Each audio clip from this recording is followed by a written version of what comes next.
Let the countdown begin. In less than a year, the new edition of the Pac-12 will officially take flight. Welcome into Bronco Studios. I'm your host, Jay Tust. Earlier this week, the Pac-12 officially welcomed Texas State, the Bobcats becoming the 8th full-time member of the conference. Coming up on the show today, we're going to hear from Boise State Director of Athletics, Jeramiah Dickey. He's going to share his thoughts on the addition of the Bobcats, along with private equity, as well as revenue share and family vacations. But first, we're going to hear from Pac-12 Commissioner Teresa Gould. In the last week, she announced the league's primary media partner and solidified the conference's future as an FBS league. Teresa, first off, thanks for joining us. When you took over as the Pac-12 Commissioner on March 1st, 2024, there were two teams in the league. The future was uncertain. This last week, you get your media rights long-term primary partner figured out. You now have an established FBS conference beyond that deadline of July 1st, 2026.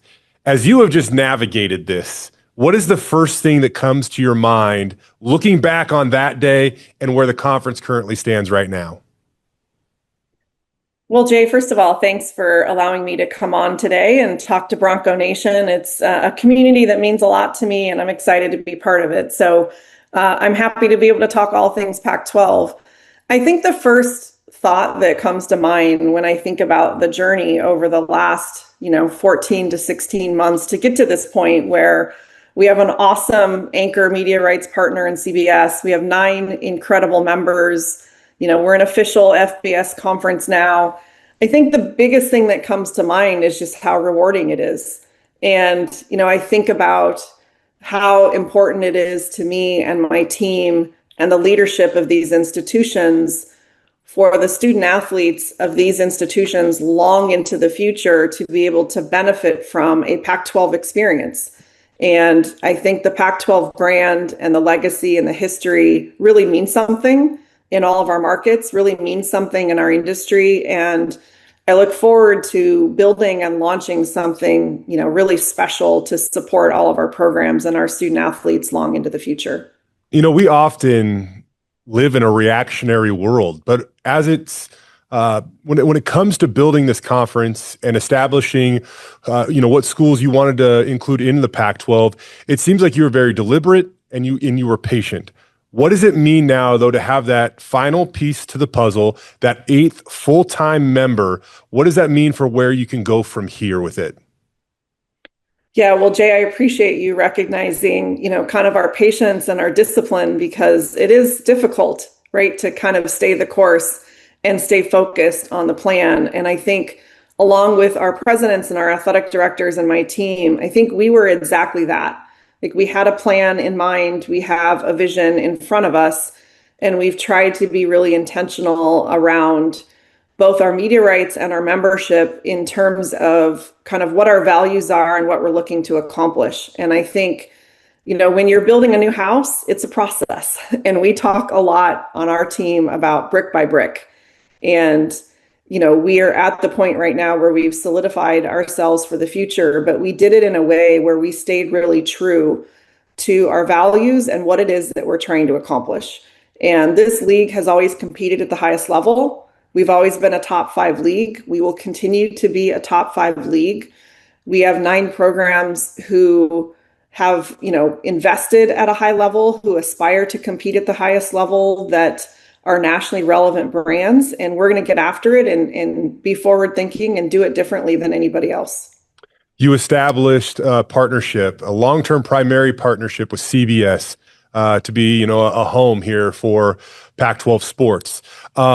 You've brought up words like transformational, collaborative, innovative. When it comes to that partnership, what are some of the opportunities you think lie ahead as, we figure out this new era of college sports? Well, I appreciate, Jay, that you mentioned some of those words, because part of why CBS was like the perfect anchor partner for us moving forward is because of how aligned we are and their buy-in and willingness to support the launch of the new league. So what does that mean? We need exposure. We need exposure. So the linear free-to-air exposure that CBS will provide for our football and men's basketball programs was really critical. Their willingness to jump in from a brand elevation perspective and really support continuing to promote and market and elevate the new Pac-12 and the 9 brands that we have in this league. They really want a true partnership. And that's kind of opposite of somebody just writing you a check and airing your live events. That's not what we're looking for. We need somebody that's really in the foxhole with us over the next year, promoting our programs, collaborating with us on, ideating around new revenue streams and what we can do together to meet our aspirational goals. And CBS absolutely really has been that transformational partner that wants to be with us every step of the way and lend their expertise, their support, and their collaboration to help us build it the right way to be equipped for the new future that's in front of us. So with CBS serving as the anchor, what other opportunities do you still think are out there? How much is left to kind of go out and explore other potential partnerships?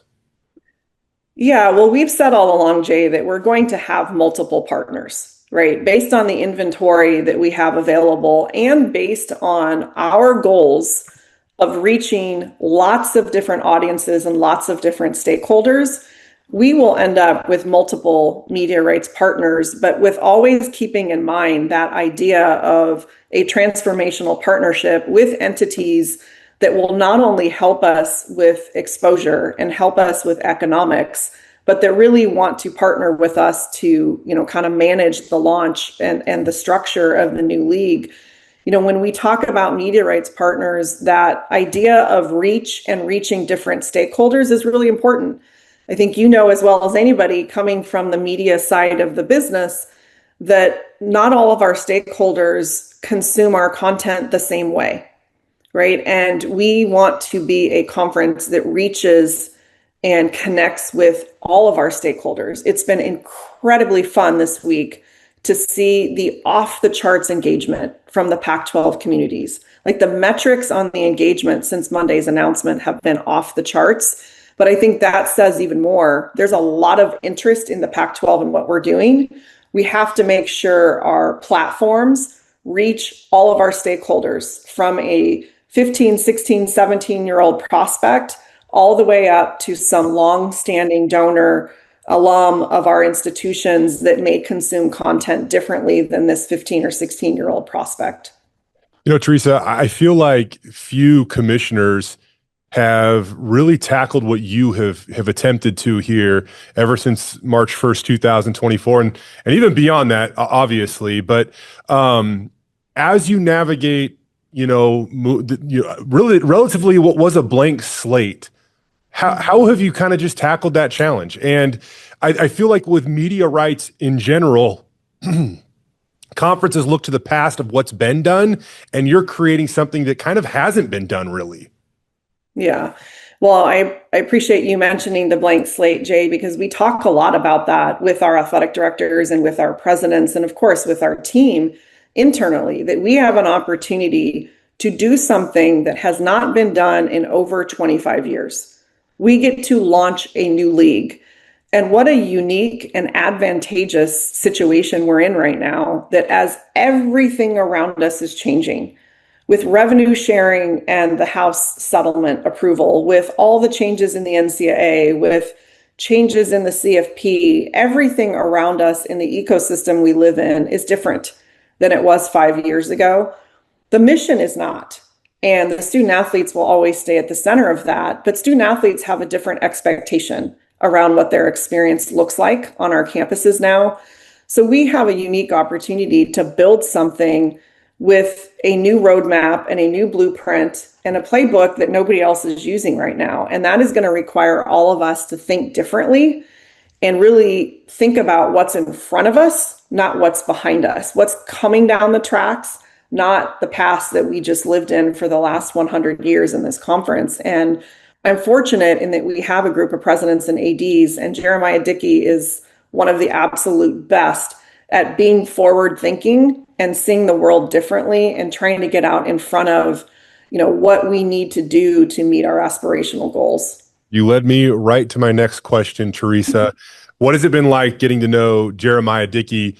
And as you guys probably get a little uncomfortable and try to make these decisions that haven't been made in the past, how has he been influential in this whole process? Well, I did not know Jeremiah before Boise State joined the league, and I've been able to get out to campus once for a day-long visit, which was incredible and inspiring. It was so obvious to me talking to those football student athletes. I was able to address the football team, meeting with all the head coaches, getting to know the staff. What an incredible, incredible leader Jeremiah is. Like the culture in that department and the fandom that exists in the community and across the state and across the region and nationally for Boise State is incredible. And Jeremiah, just the way that he thinks, he's relentless, he's bold, he's aggressive, he's a big thinker, a big dreamer. Those are exactly the kind of people that we need in the room right now to get this league ready to launch on July 1 and build something that's new and different and equipped to really support the modern day student athlete. So I love working with him. His passion and energy is contagious, and he really makes all of us better. I agree with you on all those points, Teresa. As you negotiate, not only the deal with CBS, that negotiated the deal with CBS, but move forward, how does Boise State, their brand, their success on the football field, how does that maybe help elevate any potential talks, exposure, as you explore contract negotiations with media partners? Well, I would say the long-standing competitive history at Boise State, of course in football, but also in men's basketball and many other sports, Boise State has an established nationally relevant brand. Obviously, the timing of, the CFP playoff berth this past season was incredibly helpful for us as we went out into the marketplace and had our media rights sales conversations. So everybody loves Boise State. Like it is a story that, fans across the country are drawn to in the long history of success. So certainly the success that Boise State has had and sustained over a long period of time is an incredible asset for us in all of our commercial conversations, because it is a recognizable, established brand that people are passionate about. If you don't mind me asking, Teresa, what's your first memory of Boise State athletics? Well, I actually have a long history at Boise State. My husband used to coach at Boise State way back in the day. So it was actually pretty fun for me to be back on campus. It had been quite some time, but I think there are so many big wins, the Fiesta Bowl, Boise State, appearance back in the day. But I will tell you what I will always remember about Boise State is the passion and fandom of the fans and how much they care, and kind of the commitment to being different, the blue turf and, being willing to distinguish themselves from anybody else in the country. So those are probably the biggest things: the fandom, the passion of the community, and kind of the commitment to doing Boise things the way that Boise does them, if that makes sense. It makes perfect sense. I know that Spencer Danielson, the head football coach here, has a motto, built different. So in all honesty, Teresa, it all applies. These last couple of weeks have been super busy for you. The last couple of years have been super busy for you. Holiday weekend coming up. What is next for you? Do you ever get to take your foot off the gas at all? There's so much work to be done right now. It's not lost on me that we are launching in 363 days, I guess. Who's counting? And there's a lot of work to be done. We've been very focused on our strategic priorities with membership and media rights. And yet there are a lot of operational imperatives that we need to tackle, right? I'm sure Coach Danielson would love to know what his schedule is going to look like in the fall of 2026. We've got coaches chomping at the bit, wondering about championships and league schedules. And I have the pleasure of getting to build back a staff, which is really exciting. So a lot of operational details that are really important need to be tackled. So I'm not sure there's a lot of downtime in the next year. But, I have a lot of people saying to me, gosh, I hope you take a step back and take this all in and, really celebrate and appreciate what we've done together, the presidents and the ADs and my team, what we've done together to build a new conference and create a Pac-12 experience for thousands and thousands of student athletes long into the future. It's really important work. It's work that I know our communities care a lot about, and I'm really honored and privileged to be able to lead it. Teresa, I will get you out of here on this one.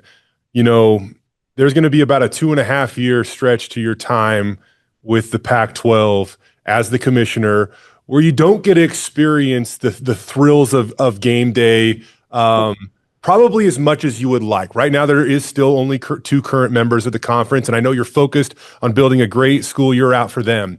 That being said, how much are you anticipating the 2026-27 school year when on any given weekend you can turn on the TV and you are going to see a slate full of Pac-12 games? I can't wait. It has felt, it's been so different. I've been in this industry for 36 years, and there is nothing more rewarding and nothing that kind of fuels my soul more than competition. And being around student athletes, being at championship events, handing out trophies, getting to know our student athletes, talking to coaches about the impact they're having on their student athletes. And this grace period has been really different, right? Because we have a couple of conference championships, but it's very different than what a normal league academic year would look like. So I can't wait till July 1 of 2026. I'm obviously behind the scenes cheering for all of our programs as we lead up, but it'll be really special when we launch the new league and I can get out and be around student athletes again. I grew up on the West Coast. I've long been a Pac-12 fan. I look forward to 363 days from now when this thing officially launches. But happy 4th of July to you. I hope you do get to enjoy the weekend. And we appreciate you joining us inside Bronco Studios, Teresa. Awesome. I appreciate the opportunity and just have so much respect for all that you all are doing in Boise. From the commissioner of the Pac-12 to the director of athletics here at Boise State, Jeramiah Dickey has bold plans to tackle the future of athletics. Are the Broncos ready for the revenue share era? And how does private equity play into the business side of college athletics? We get those answers and more. Well, Jeremiah, first off, welcome to Bronco Studios for the first time. What do you think?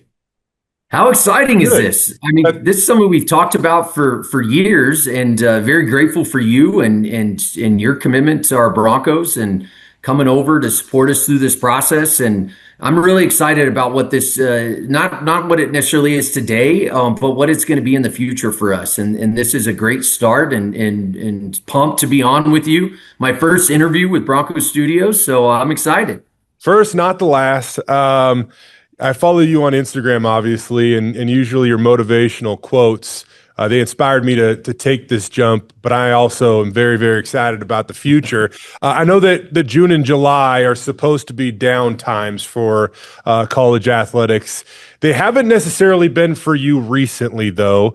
Last week, you traveled out to Washington, D.C. with Boise State interim president, Dr. Jeremy Shin. Just curious, what was the reason behind your trip out to the nation's capital, JD? Yeah, well, first and foremost, we're always going to tell our story. And when I look at the congressmen and senators that represent our state, they're a part of this. And we are the front porch of Idaho.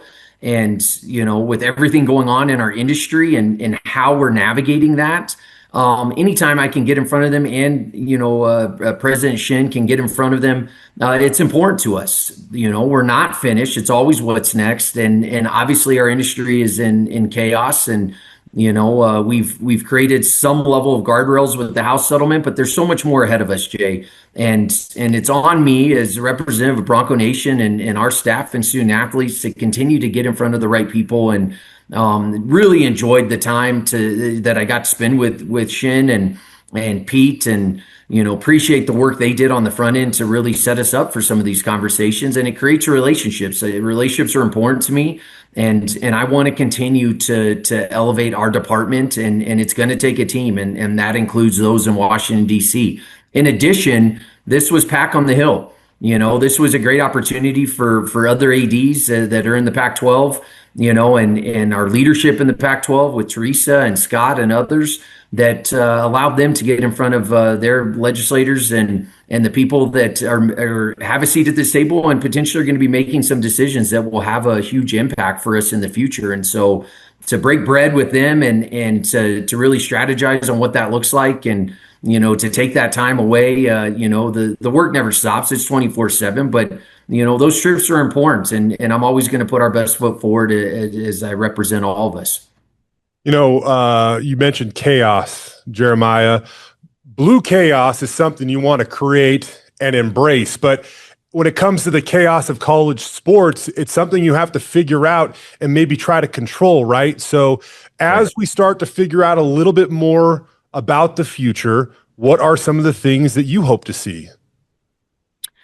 Obviously, I would like guardrails in place that specific to our industry that allows us to continue to compete on a national level. I've been very vocal in terms of who we are and where we fit into this national model, and it's frustrating.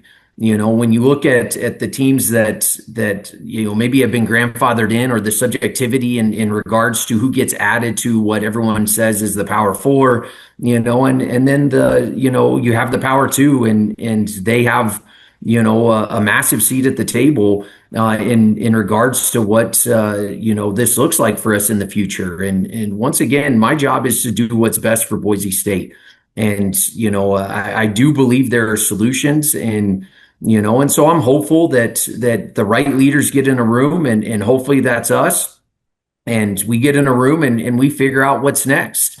I believe the House settlement solved some of our problems, but it also created some. And yes, we need to let it play out. And I hear others speak a lot around that, that this is a first step, but there are many more steps ahead of us. And so as I'm running a department and trying my best to lead and serve Bronco Nation and our institution and being the front porch of Idaho, I am also very much watching and trying to educate myself on what's going on in our industry, because it is chaotic. With that being said, Jay, chaos is where we do our best work. I think that's inherent to being a Bronco. And, every time I see something, like the House settlement or what's going on in our industry in general, I have a great group of people around me, you included, that we're looking to try to take advantage of that in a positive way for our student athletes, our staff, and our supporters. And so I see opportunity in everything. And it's a big reason why, when I started 4 years ago, that was going to be our mentality. What's next? We win. What's next? We lose. What's next? This comes out with House settlement. What's next? And how do we continue to stay ahead of this curve? Because I do believe that will very much benefit us in the future in regards to our competitiveness. I think when it comes to the chaos, you can either be caught off guard or captured by it, right? But as I bring up, revenue share right now, that's going to be a thing moving forward. The work you guys have done behind the scenes over the last year to establish Bronco Pro, though, how has that helped prepare you guys for this moment where maybe you can use, a catapult to get over that chaos and really tackle this thing, this coming fall? Yeah, it ties into our mentality. I mean, quite honestly, it goes back much further than a year ago.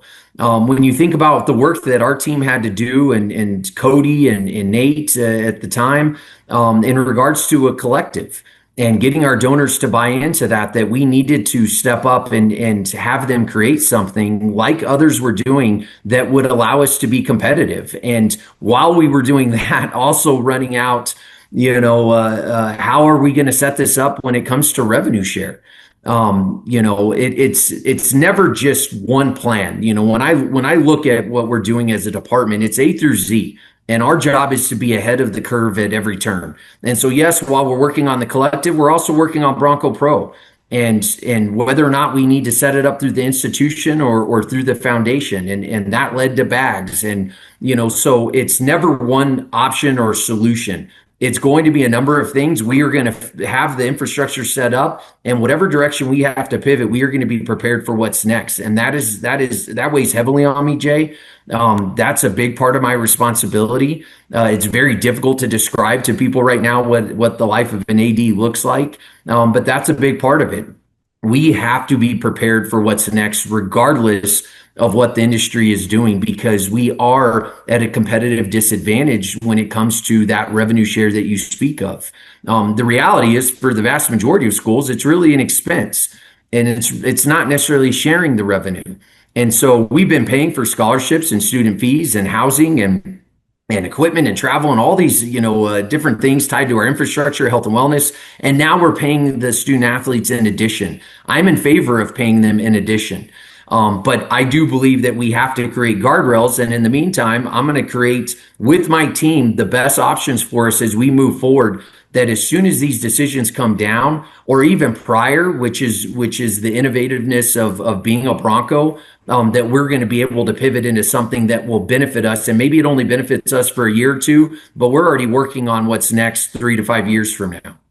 From revenue share to private equity, I think when you look at some of the main talking points in college athletics now, it's becoming more of a business than ever, right? And sure, as it pertains to private equity specifically, we hear reports of potentially a hotel being attached to Albertson Stadium one day. What can you share with us about, that concept? Where did it come from? And, to steal an analogy from you, what are the ground balls you have to run out in order to take the next step with this thing? Yeah, there's quite a few. Look, the reality is, like we talked about, the revenue share is an expense. So the onus is on me and our team to figure out how do we drive more revenue to ultimately pay our student athletes and still stay competitive and meet the standards and the expectations that many before me have established in regards to what it means to be a Bronco and what that level of competitiveness looks like. And so when you think about the east side of the stadium and the partnerships that we currently have, and we've spent a lot of time developing, when I look at our revenue buckets, we have fundraising. So through BA and through our foundation team, our major gift team, we have done a tremendous amount of work in regards to fundraising, more than in the history of Boise State. That was one bucket. Then you look at the ticket sales. That's another bucket. Then you look at Learfield on our BSP partnerships. That's another bucket.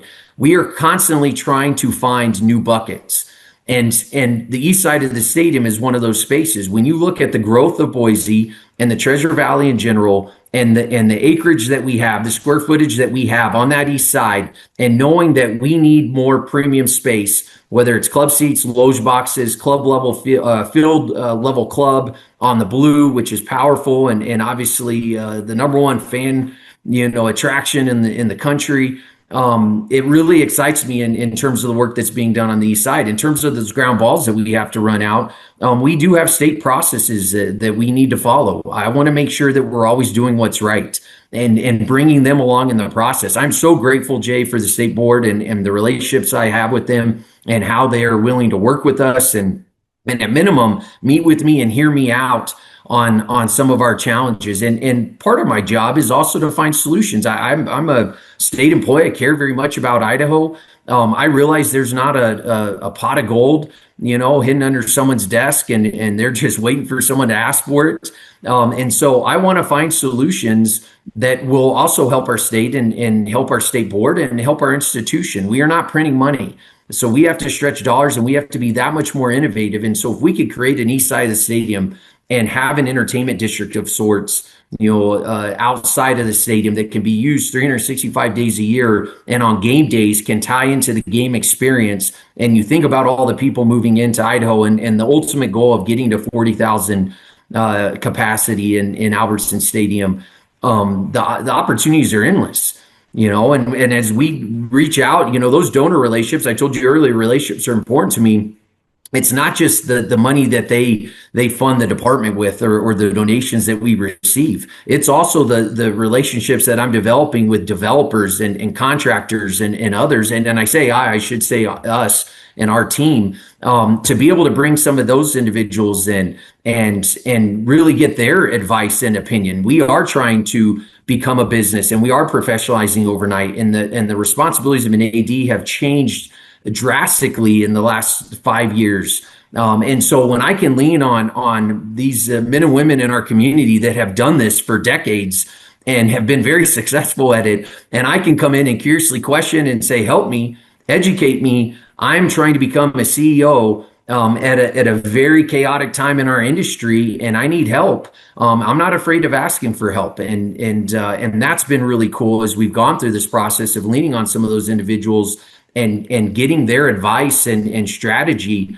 on, all right, look, you have this space. What could you do in it? Yes, there's a potential hotel and bars and restaurants and stores in general. Say it's the Apple Store, insert store that can drive people to our campus as the front porch of Idaho and be an economic driver in our community as we are. The goal is to find the win-win-win.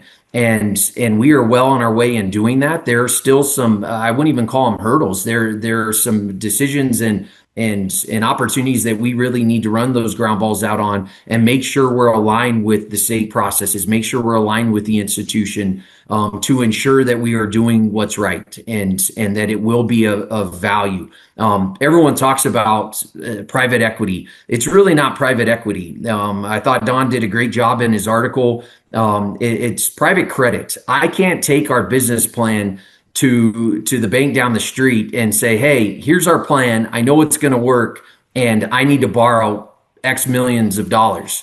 That's just not how this works. I can bond. Well, we're at our bond capacity, so I can't necessarily bond as much. So I have to find another solution to create assets that we can monetize that will pay for our business. And as we professionalize for now into the future.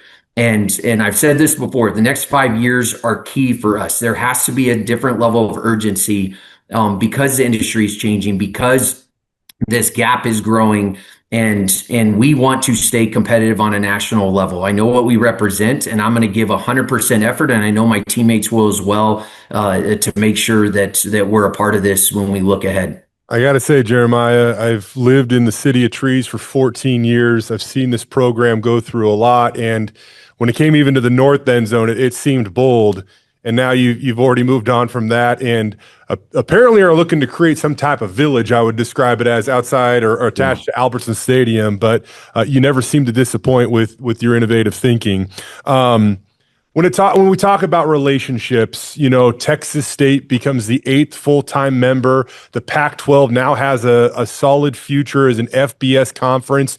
But as I found out a little bit more about Texas State this week, a couple of things, came to the forefront of the discussion, at least for me. And one of them was listening to their president and athletic director talk about the connection and relationships between the president and the athletic department. And Texas State's president has talked about the importance of investing in athletics. And I'm just curious your take, because if you do dive into it, Texas State has had some significant success and made some nice progress themselves over the last couple of years with support coming from that presidential office.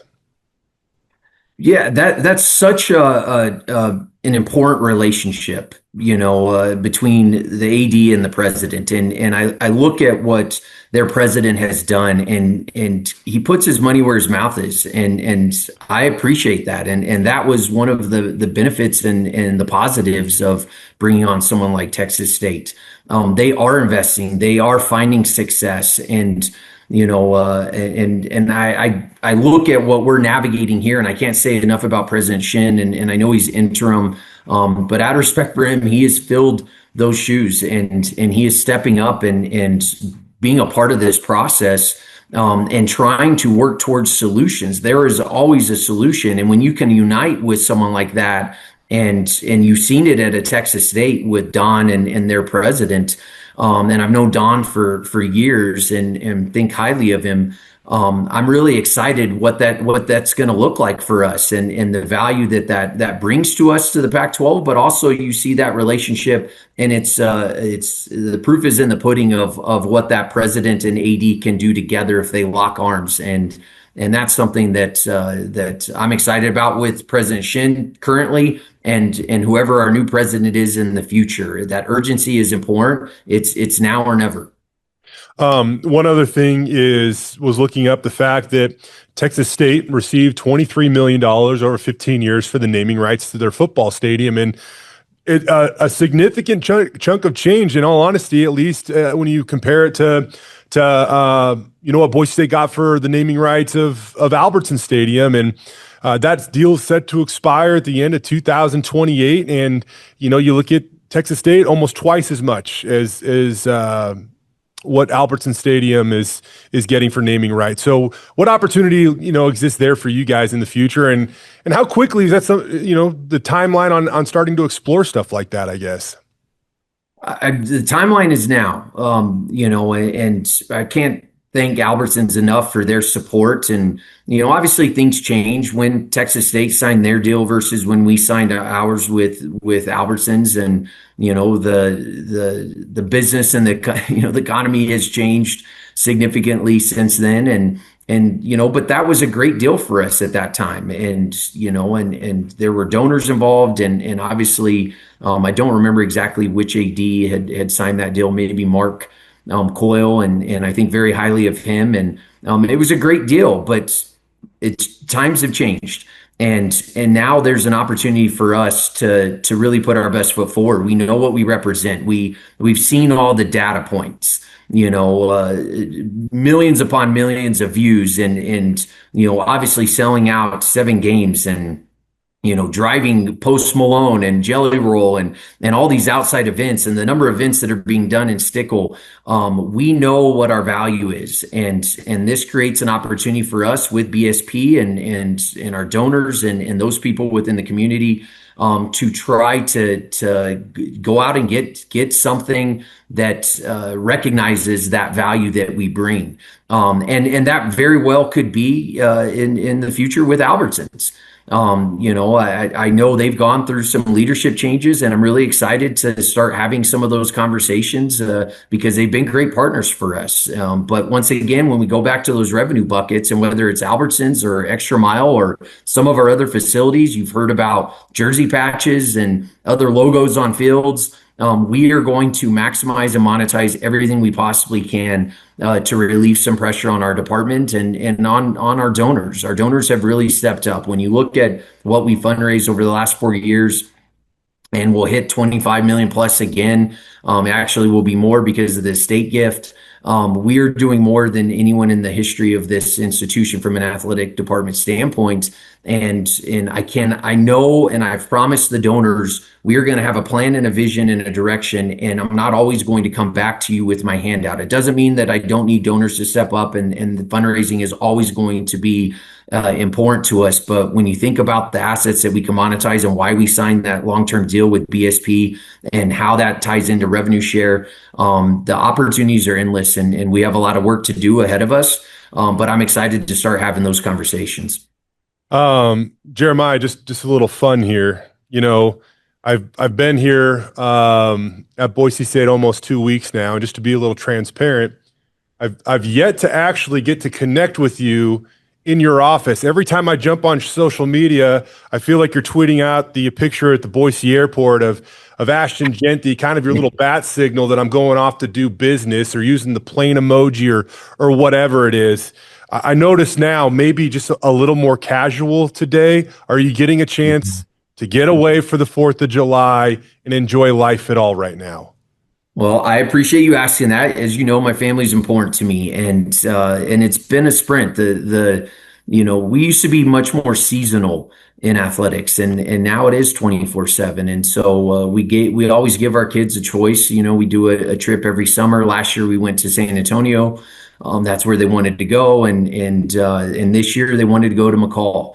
And so I give credit to my wife. I said, that sounds great, because I'll have access to email and to cell phone. And so I won't fully be off the grid, and get up into the mountains and spend some time with them. So we're up here for 2 weeks. So I'm working virtually. and gives me an opportunity to, just hang out with my kids. They've embraced what the job is, and but that doesn't make it easy. And so to be a partner with my wife and to be a father full time, for the most part, and it means a lot to me, and I want to create memories for them. We love Idaho, Jay. It's a beautiful state, and we go up to McCall all the time to ski, and so to spend some time down here. We went rafting yesterday on the Cabarton. We went to I think it's called Bergdorf, which is hot springs, and there's a couple of hikes that we have planned. We've gone to the lake a couple times, and we've only been here 3 days, and so it's an exciting time for the Dickey family to have dad home. And it requires a different level of patience and grace for me. I seem to operate much better at work, and so it usually takes me a few days to get acclimated, and but I really enjoy it. And we're going to be going back and forth. My kid's in select baseball, and he has some tournaments, and so he wants me to go to that, and so we'll be going back and forth a little bit. But it's been a great trip so far, and I appreciate you asking. You didn't fall off the raft or anything, right? Kept all the kids in the boat? Oh, no. Okay. Oh yeah, everyone was in the boat when they wanted to be. They could get off. Over 4 years we've developed so many great relationships, personally and professionally, and some cross over into both. And very grateful for a good friend who took us, who's the supporter of the Broncos and is part of the foundation, and just had a great time with him and his kids, and have known them for the last couple years, and just they're more family now, and so I appreciate him taking the time, and he's more of a professional in that realm. I'm a city slicker, I guess. Being from Texas, I probably operate better in the concrete jungle than I do in the forest. But it's been fun for the kids. Like the every time we do something, they're like, "Oh, we don't want to do that," and then they do it, and they're, "Oh my God, this was the greatest thing," and that was one of those things. Well, Jeremiah, we appreciate you letting us steal a few minutes away with you from the family. Tell them all that we said hi, and thanks for joining us on Bronco Studios. Next time in Bronco Studios, but have a happy 4th of July. Thank you, Jay, and happy anniversary to you. I'm a little late on that, and go Broncos. I look forward to sitting in that studio with you, and I'm grateful you're here and a part of this. So thank you again. Before I leave you, Boise State junior left tackle Cage Casey continues to rack up preseason honors. This week, he was named a Walter Camp first-team preseason All-American. Have a happy and safe 4th of July to you all. Signing off for now from Bronco Studios, I'm Jay Tust.